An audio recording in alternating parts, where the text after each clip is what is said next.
नमस्कार दोस्तों, गार्गी क्लासेस पर आपका स्वागत है। डेट आज की 28 फरवरी 2022 और देख लेते हैं इंडियन एक्सप्रेस के एडिटोरियल आइडिया पेज से इंपॉर्टेंट आर्टिकल्स जो अभी हम इस वीडियो में डिस्कस करेंगे। एक आर्टिकल तो हम बात करेंगे एडिटोरियल पेज से, वो रहेगा द अदर ऑयल।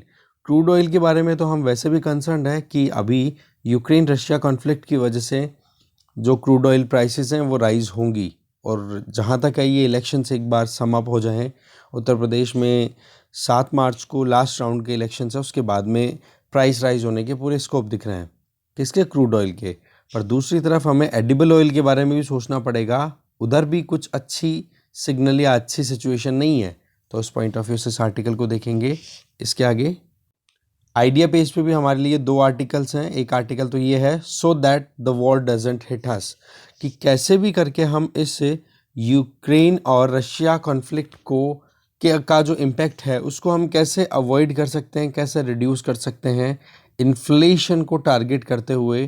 तो उस पॉइंट ऑफ व्यू से इस आर्टिकल को भी हम देखेंगे। और ये तीसरा article getting out of business, इस आर्टिकल में जो अभी LIC में डिसइन्वेस्टमेंट की बात की जा रही है, सरकार के द्वारा जो IPOs हैं वो लॉन्च करने की बात हो रही है।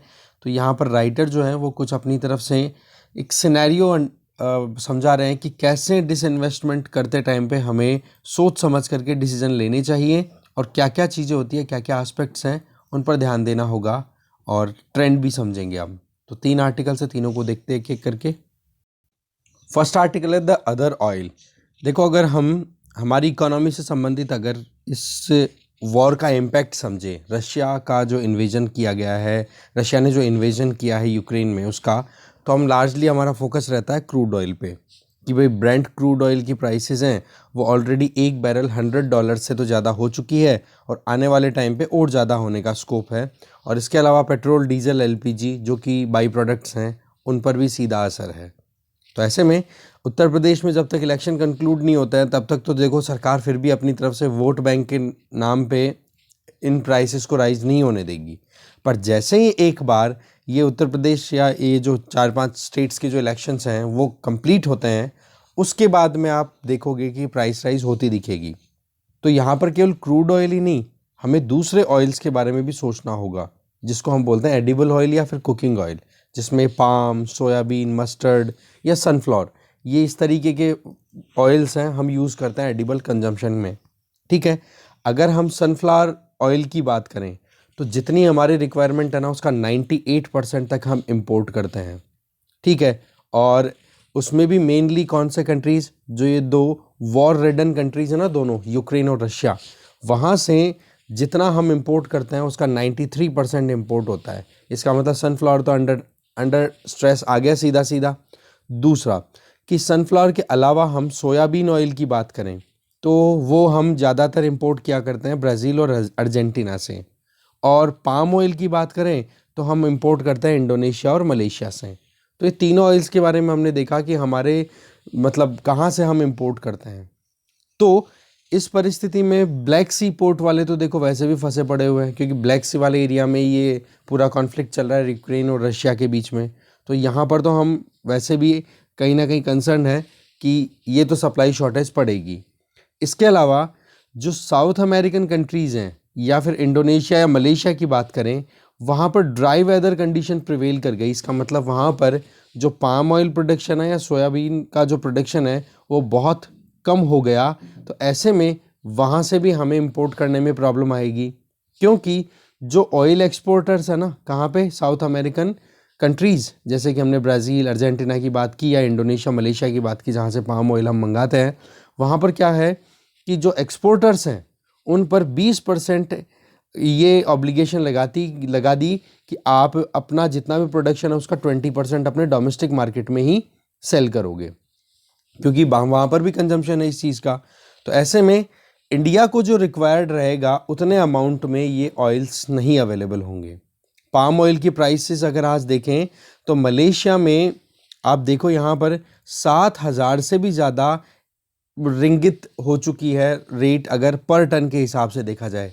जो रिंगित है ये मलेशियन करेंसी है, तो 1 टन का प्राइस आप देख सकते हो, और 1 रिंगित जो है वो इंडियन रुपी के अगर हम देखें इक्वलेंट तो लगभग 17.88 रुपीज़ के लगभग अभी ट्रेड कर रहा है ये। 1 रिंगित, है ना। तो ऐसे में हमारे लिए वैसे मुश्किलें पैदा कर देता है, क्योंकि फिर हमें ज़्यादा पैसा पे करना पड़ता है। तो ये सिचुएशन जो आ रही है ना, तो इसमें हमें दूसरे ऑयल्स के बारे में भी सोचना होगा।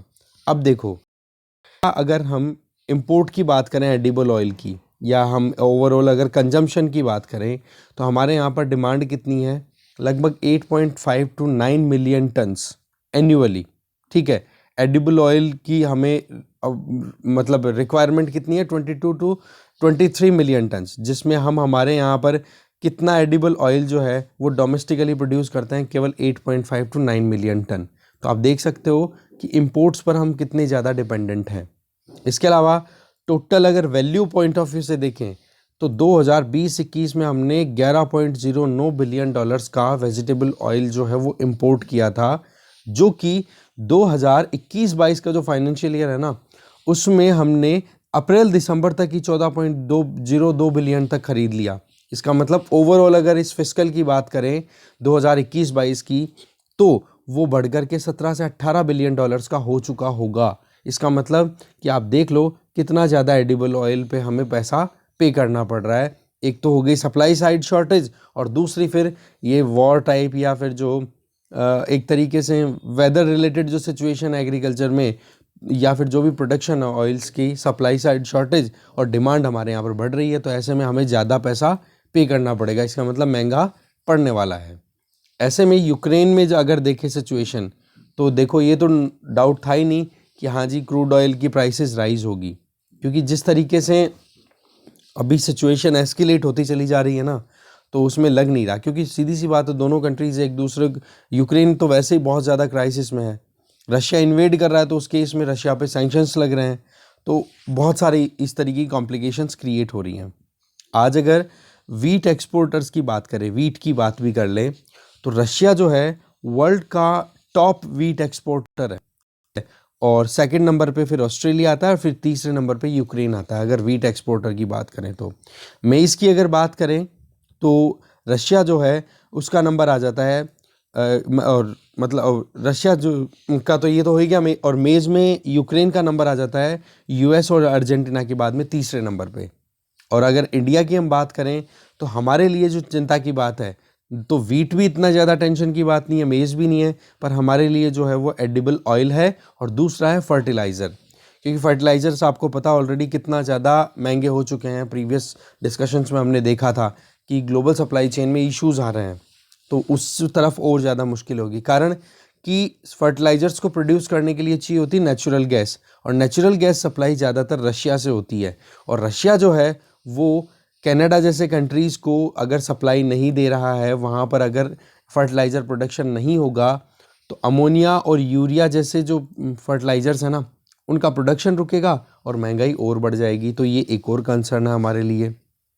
वो बात ठीक है कि अभी जिस तरीके से हम इंपोर्ट किए जाने वाले जो तेल हैं, डिफरेंट एडिबल ऑयल्स, उनकी बजाय अभी हम अगर डोमेस्टिकली देखें तो हमारे यहाँ पर मस्टर्ड मतलब सरसों का तेल बहुत बढ़िया प्रोडक्शन रहता है, मतलब एज़ कम्पेयर टू अदर्स।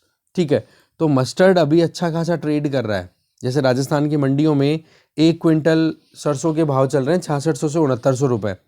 तो ये अपने आप में अच्छी एक न्यूज़ है फार्मर्स के लिए कि जो गवर्नमेंट ने एमएसपी डिक्लेयर कर रखी है ना सरसों की, वो तो है 5050, तो उसके कंपैरिजन में उनको रिटर्न अच्छा मिल रहा है।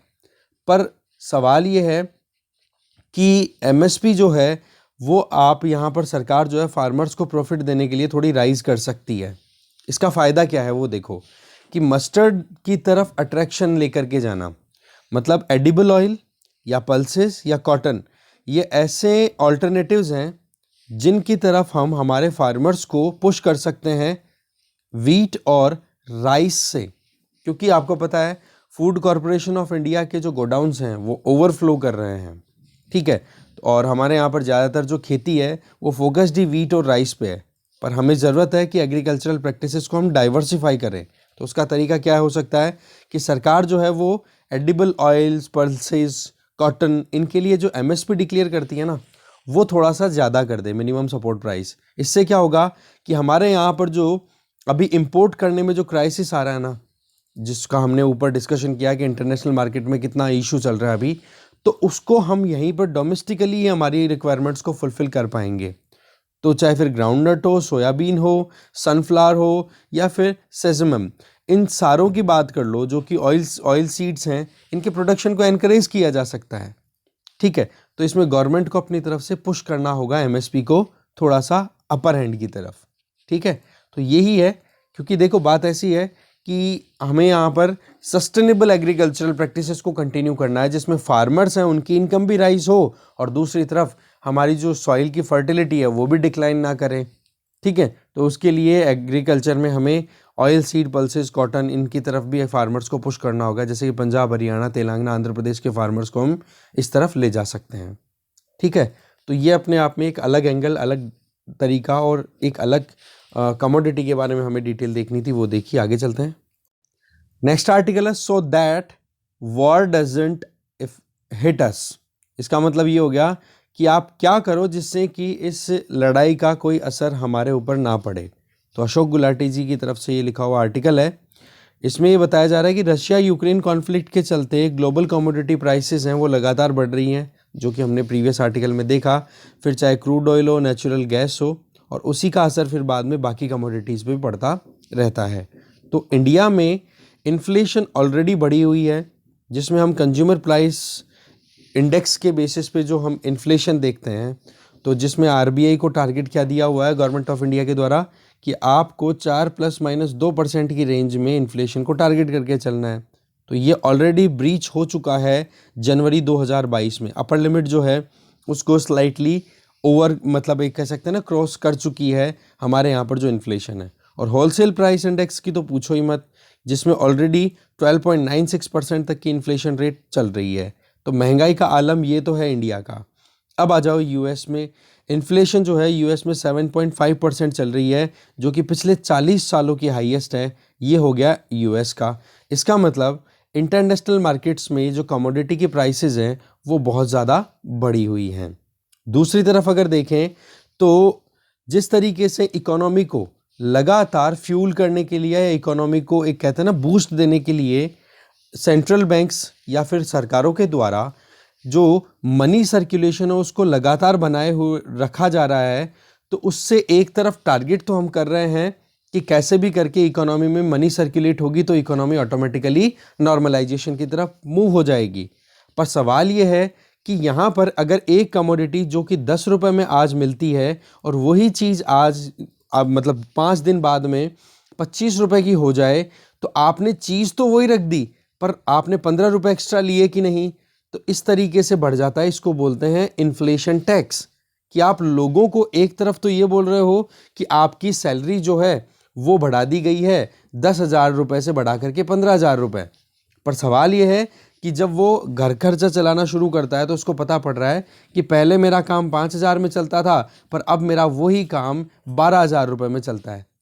तो ऐसे में क्या फ़ायदा हुआ इस सैलरी हाइक से? अल्टीमेट जो करेंसी की वैल्यू है वो तो कम हो गई ना, महंगाई तो बढ़ गई ना।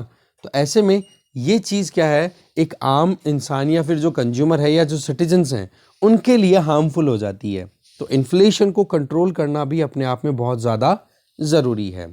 ठीक है, यही तो चीज़ थी ना आरबीआई और आरबीआई के सामने, एक टाइट ऑफ वॉक आरबीआई के सामने, कि भाई एक तरफ तो इन्फ्लेशन का आ गया इशू और दूसरी तरफ हमें इकोनॉमिक ग्रोथ भी इंश्योर करनी है। तो दोनों में से आरबीआई ने अभी तक तो इकोनॉमिक ग्रोथ पर ही फोकस किया है, पर दूसरी तरफ जिस तरीके से यूएसए का जो फेडरल रिजर्व है उसने ये 40 साल की जो हाईएस्ट महंगाई अभी चल रही है पिछले 40 सालों में, उसको कंट्रोल करने के लिए उन्होंने पहले से ही नॉर्मलाइजेशन की तरफ मूव करना शुरू कर दिया, इंटरेस्ट रेट राइज करनी शुरू कर दी। तो ऐसा ही कुछ अभी हमें भी करने की ज़रूरत है। नहीं तो क्या होता है कि गरीब जो है वो भी एक नहाने के साबुन के लिए उतने ही पैसे पे कर रहा है जितना कि एक अमीर कर रहा है, और अमीर की जो वॉल्यूम है वो तो बढ़ रही है इनकम की, जबकि गरीब है उसका वॉल्यूम में इतना इफेक्ट नहीं आ रहा। तो इसका रिजल्ट क्या होता है? इनइक्वालिटीज़। तो बोला ये जो महंगाई है ना ये इनइक्वालिटीज़ बहुत ज़्यादा बढ़ा देगी, तो इनको हमें समझना होगा। तो इंडिया की अगर हम देखें परिस्थिति, तो स्टेट बैंक ऑफ इंडिया अभी आपको पता है जब भी हम पैसा मतलब अकाउंट में डालते हैं तो कितना इंटरेस्ट पे करता है आपको पता है? 3 से 4%, 3.5 4, ये 2.5 3.5 4 समथिंग के लगभग आपको रिटर्न मिल जाता है एवरेज। ठीक है। कंज्यूमर प्राइस इन्फ्लेशन कितनी चल रही है कंज्यूमर प्राइस इंडेक्स के बेसिस पे? 6% से ज़्यादा, और होलसेल प्राइस इंडेक्स के बेसिस पे इन्फ्लेशन 13%। तो आप एक चीज़ बताओ, आपने पैसा उठा करके और कहीं पे इन्वेस्ट किया तो आपको रिटर्न मिल रहा है सिर्फ 3 से 4%, और जबकि वो पैसा जब आप मार्केट में खर्च कर रहे हो तो आपको एडिशनल पैसा खर्च करना पड़ रहा है 6% या 13%। इसका मतलब क्या हो गया कि महंगाई कितनी ज़्यादा है, और महंगाई ज़्यादा है तो ऐसे में आपको खर्चा तो ज़्यादा करना पड़ रहा है, पर आपने अगर ज़्यादा पैसा कमा करके और कैसे जैसे करके सेविंग्स डाल रखी है तो उस पर रिटर्न कमा रहा है। इसका मतलब तो क्या हो गया, कंज्यूमर्स के साथ में नुकसान हो रहा है कि नहीं कंज्यूमर को, और इसी को हम बोलते हैं इन्फ्लेशन टैक्स। कि भाई पैसा सेव करने की बजाय पैसा खर्च करना ज़्यादा भारी हो रहा है, सेविंग्स में रिटर्न ही नहीं आ रही है। ठीक है, तो रिटर्न अच्छे से मिलनी ज़रूरी है। तो ऐसे में राइटर पहला सजेशन तो ये दे रहे हैं कि आपने ये जो इन्फ्लेशन टारगेटिंग ले रखी है ना, इसको आप इन टेंडम में लेकर के आओ। किसके साथ में? जो डिपॉजिटेड मनी है उस पर रिटर्न मिल रहा है उसके साथ में।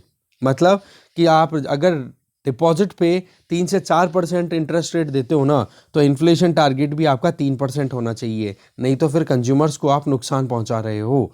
ठीक है, तो पहला काम तो हो गया इन्फ्लेशन टारगेटिंग, जो टॉलरेंस बैंड जो है उसको आप 3% तक लेकर के आओ, नहीं तो फिर डिपॉजिटर्स को नुकसान होगा, तो फिर वो डिपॉजिट नहीं करेंगे पैसा अपने बैंक अकाउंट में। ठीक है, तो हमें ये जो कहते हैं ना कि इन्फ्लेशन रेट का जो टारगेट है वो 3% से कम का रखना चाहिए। पहला तो पॉइंट यहाँ पर राइटर ये बोलना चाह रहे हैं। आगे ये बोलना चाह रहे हैं कि इंडिया जैसे कंट्री में क्या हम 3% तक इन्फ्लेशन टारगेट कर सकते हैं? तो राइटर एक चीज़ बोल रहे हैं कि भाई आज कंज्यूमर प्राइस इंडेक्स के बेसिस पे जो इन्फ्लेशन हम कैलकुलेट करते हैं उसमें 45% वेटेज तो फूड आइटम को देते हैं।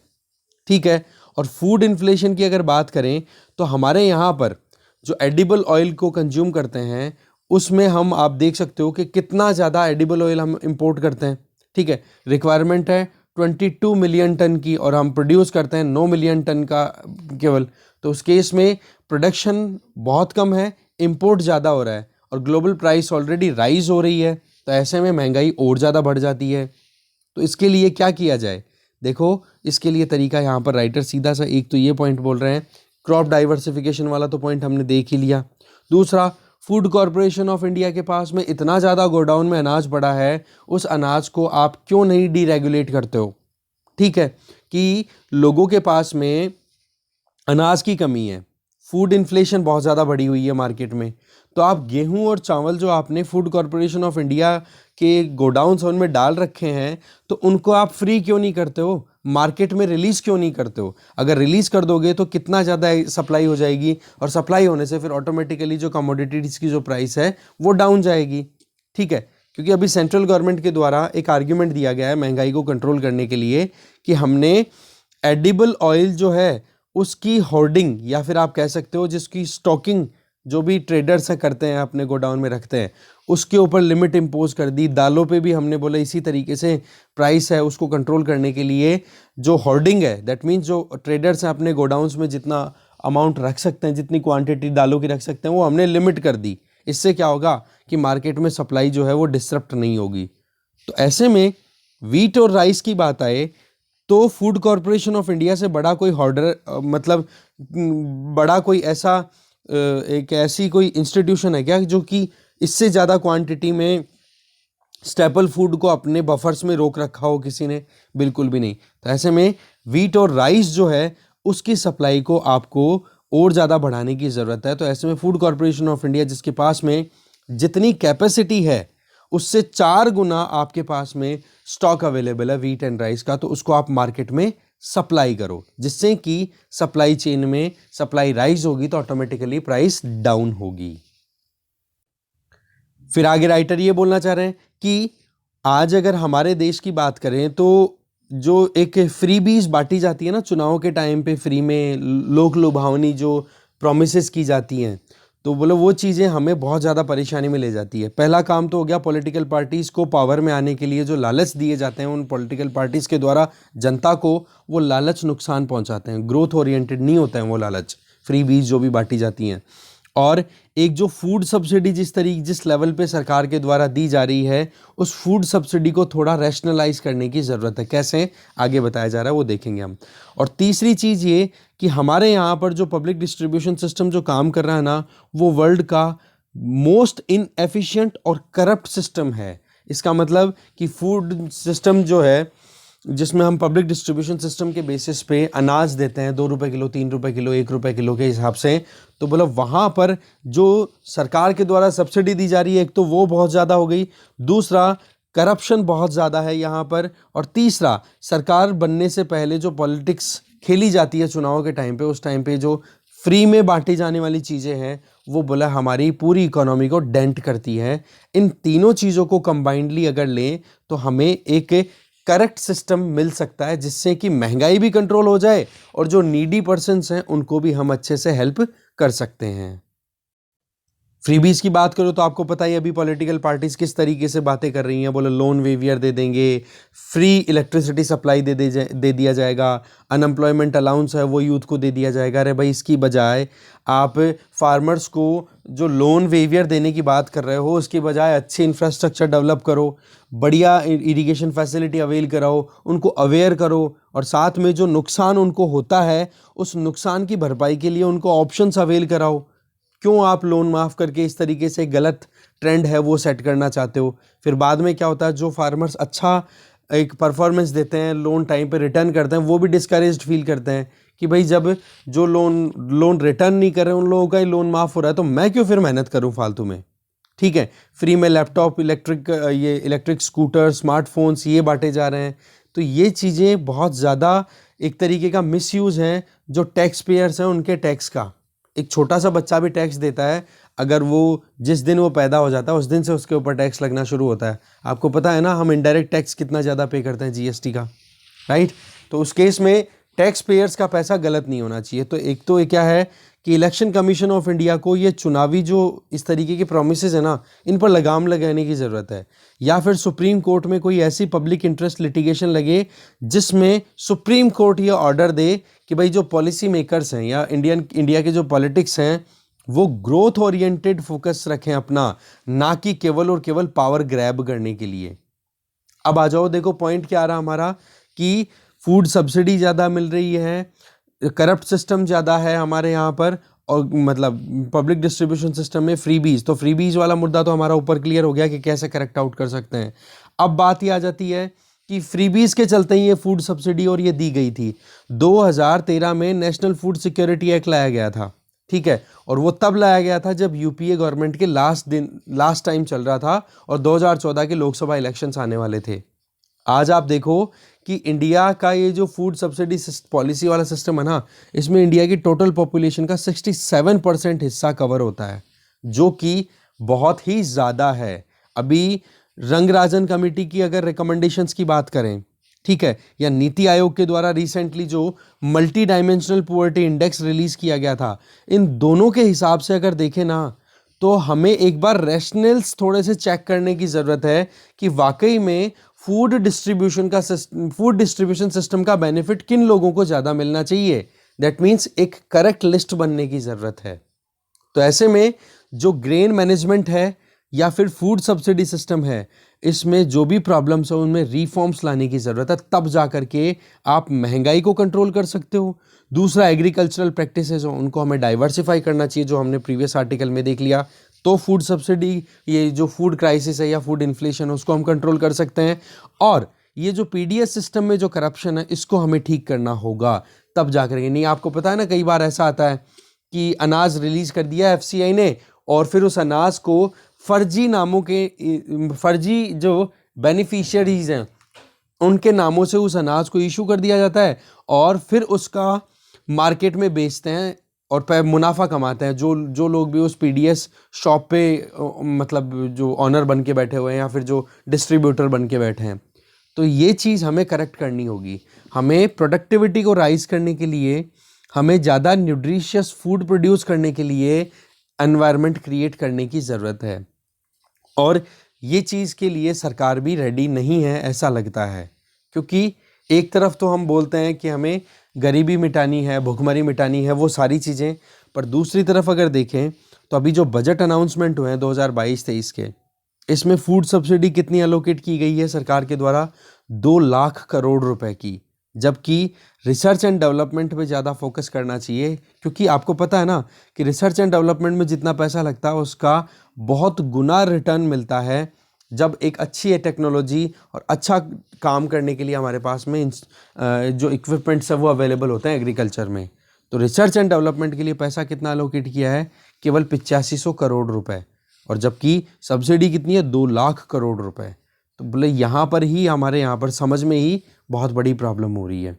तो हमें प्रमोट करना होगा कॉम्पिटिटिवनेस को, पुअर्टी को हमें ख़त्म करना है, तो खाना हमें सस्ता ही करना पड़ेगा।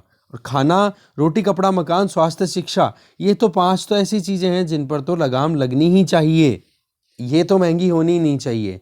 बाकी जो चीज़ें हैं उन चीज़ों में आप करो, लग्जरी आइटम को महंगा करो, कोई प्रॉब्लम नहीं है, राइट। तो ऐसे में फूड इन्फ्लेशन और फूड को सस्ता करना बहुत ज़्यादा ज़रूरी है, और उसके लिए राइटर ने जो सजेशंस दिए हैं वो बहुत ही अच्छे थे, ठीक है ना। आगे चलते हैं। नेक्स्ट आर्टिकल है गेटिंग आउट ऑफ बिजनेस। इस आर्टिकल को लिखा है मदन सबनिवास जी ने। देखो, इनका ये कहना है कि अगर करंट फाइनेंशियल ईयर की बात करें 2021-22 का, तो इसमें डिसइन्वेस्टमेंट पे फोकस किया जा रहा है सरकार के द्वारा, और सरकार वैसे भी प्राइवेटाइजेशन की तरफ जा रही है। और उसमें मेन फोकस जो है वो अभी हमने देखा LIC के IPOs हैं वो लॉन्च होने वाले हैं उस पर।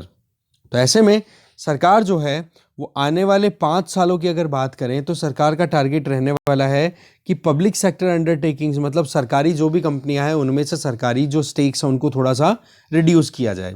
तो राइटर हैं वो एक तो सजेशन ये दे रहे हैं कि जो नेशनल इंपॉर्टेंस के जो भी PSUs हैं उनको तो सरकार अपनी ऑनरशिप से बाहर जाने दे नहीं, और उसके अलावा जो भी PSUs हैं जो कि या तो नुकसान कर रहे हैं या फिर जिस सेक्टर में ऑलरेडी प्राइवेट सेक्टर अच्छा परफॉर्म कर रहा है, ठीक है ना, तो वहां पर सरकार डिसइन्वेस्टमेंट कर सकती है। तो एक तो पॉइंट यहां पर ये आ गया कि नुकसान वाले जो PSUs हैं उनको आइडेंटिफाई किया जाए। अब आपको पता है कि LIC में फ्लिप फ्लॉप चल रहा है, दैट मीन्स कभी हाँ कभी ना वाली सिचुएशन है कि कब लॉन्च करें कब लॉन्च ना करें। पिछले 3 महीनों से ये सिचुएशन बन रही है कि IPOs हमें लॉन्च करने हैं, नहीं करने हैं, क्या करना है। इसके पीछे के ये हाँ या ना, ये जो कन्फ्यूजन है उसके पीछे का कारण क्या है वो समझते हैं। सबसे पहला तो USA के फेडरल रिजर्व ने जिस तरीके से अकोमोडेटिव जो इंटरेस्ट रेट चल रही थी उसको राइज करते हुए नॉर्मलाइजेशन की तरफ जा रहे हैं, क्योंकि पिछले 40 साल की हाईएस्ट इन्फ्लेशन रेट वहाँ पे चल रही है। तो जैसे ही USA में फेडरल रिजर्व ने प्राइस राइज की है, इंटरेस्ट रेट राइज किया है, तो उसकी वजह से USA में इंटरेस्ट रेट अच्छी मिलेगी। इसका मतलब अगर कोई बंदा इंडिया जैसे इमर्जिंग मार्केट से पैसा निकाल करके USA में ले जा करके लगाएगा तो उसको इंटरेस्ट रेट भी मिलेगी रिटर्न में, और सिक्योरिटी की टेंशन भी नहीं रहेगी। तो ऐसे में हमारे मार्केट से पैसा निकालना, जिसको हम बोल रहे हैं फॉरेन पोर्टफोलियो इन्वेस्टर्स का पैसा पुल आउट करना इंडियन मार्केट से, तो एक तो देखो सरकार इस चीज़ को देख करके थोड़ा सा रुकी हुई है। दूसरा, यूक्रेन में जो क्राइसिस चल रहा है इसका आपको पता है कितना असर मिल रहा है, कितना असर पड़ रहा है इंटरनेशनल मार्केट्स पे। सेंसेक्स और ये फिर आप देखो कितना ज़्यादा कोलैप्स, 4-4, 5-5% एक दिन में डाउन चले गए थे। तो ये 2 सिचुएशन है ना, ये कहीं ना कहीं सरकार को IPO लॉन्च करने से रोक रही है। तो यही चीज़ होती है कि जब कभी भी गवर्नमेंट मार्केट में अपने किसी भी PSUs को सेल आउट करने के लिए ऐसा IPOs या लॉन्च करती है, या फिर जो डिसइन्वेस्टमेंट करना चाहती है, अपना लगा हुआ पैसा बाहर निकालना चाहती है, तो उसमें इन सारी चीज़ों को देखना ज़रूरी भी होता है।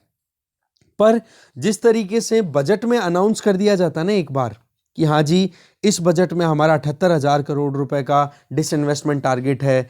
पिछले बजट की बात करें तो वह लगभग 1.02 या 1.25 लाख करोड़ या इससे ज़्यादा का टारगेट किया गया था डिसइन्वेस्टमेंट का, तो सरकार उसमें फिर बाउंडेड फील करती है। अब वो बाउंडेशन जी क्या है वो ये सरकार को कहती है कि फिर बाद में कि 2021-22 के बजट में सरकार ने डिसइन्वेस्टमेंट का टारगेट ये रखा था जिससे कि वो फिस्कल इश्यूज को सेटल कर सके, क्योंकि सरकार के पास में रेवेन्यू कलेक्शन इतना आ नहीं रहा है और खर्चा भी बहुत करना है और इकोनॉमी को भी लगातार बनाए रखना है, क्योंकि प्राइवेट सेक्टर जो है वो इतना ज़्यादा अट्रैक्टेड फील नहीं कर रहा है। तो गवर्नमेंट पे इतना दबाव बन जाता है वो टारगेट्स की वजह से कि अभी सिचुएशन नुकसान की है तो भी सरकार पर एक सोचने की मजबूरी आ रही है कि डिसइन्वेस्टमेंट तो करना होगा। जबकि अगर देखा जाए तो केस बाय केस ये चीज़ वेरी करनी चाहिए। जैसे कि यहाँ पर आगे एक एग्जांपल दिया हुआ है एयर इंडिया का। एयर इंडिया का सीधा सा खेल था कि जी हर दिन 20 से 25 करोड़ रुपए का नुकसान हो रहा था एयर इंडिया को, और वो नुकसान सरकार को उठाना पड़ रहा था। तो इस केस में तो डील चाहे नुकसान में जाकर के भी सरकार को करनी पड़ी ना, तो उसमें कोई प्रॉब्लम नहीं है, कारण कि लगातार पैसा पे करना पड़ रहा था। तो यहां पर सिचुएशन अलग थी। पर दूसरी तरफ अगर हम एलआईसी की बात करें, तो एलआईसी कौन सी नुकसान में चल रही है?